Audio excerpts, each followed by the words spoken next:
out. So conveniently, the area that we have to close in front of the cannon also is the security zone for the 21 gun. In terms of what's going on up there right now, they're just cleaning out the gun, making sure it's all safe to fire, and then once they know that there's no one standing in the way, then they're going to proceed with the loading and fire. The gun we're firing it's called a 12-pound smoothbore muzzleloader. It's a really long name, but if you break it up, it just means if we were to fire a cannonball, don't worry, we're not firing a cannonball, but if we were to fire one, it would be something about this big, a 12-pound ball of iron. Next up, smoothbore means the inside of the cannon is completely smooth. It's just a cast iron metal tube, basically. There's no what's called rifling, like grooves on the inside that would allow a cannon shell to spin after it exits the gun.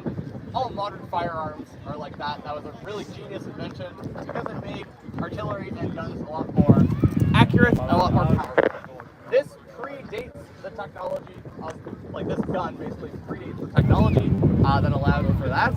So it's a smooth bore cannon. It's a very, very old gun. It's a reproduction gun from around 1793.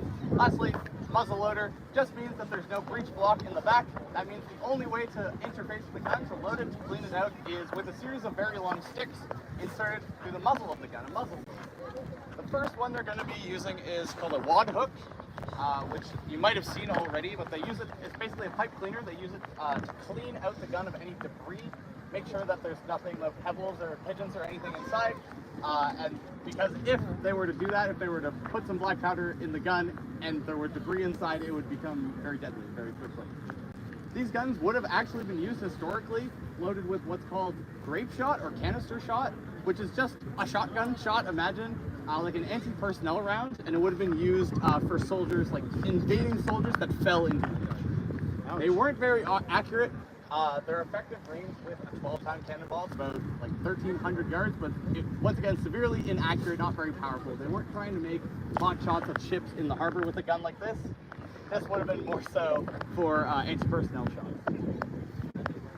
This fort was always meant to defend against a land-based attack, so they weren't really using any of the guns to make pot shots at ships in the harbor. There were many other forts surrounding Halifax Harbor that would have done that job for them. This was always the last line of defense, just in case an enemy armada or an invading army came up and breached the city. Luckily, it never came to that. Like I said, the last line of defense, but none of the Halifax defense complex was really ever used. Maybe briefly in World War II, but it was always preventative, and it was always a huge deterrent.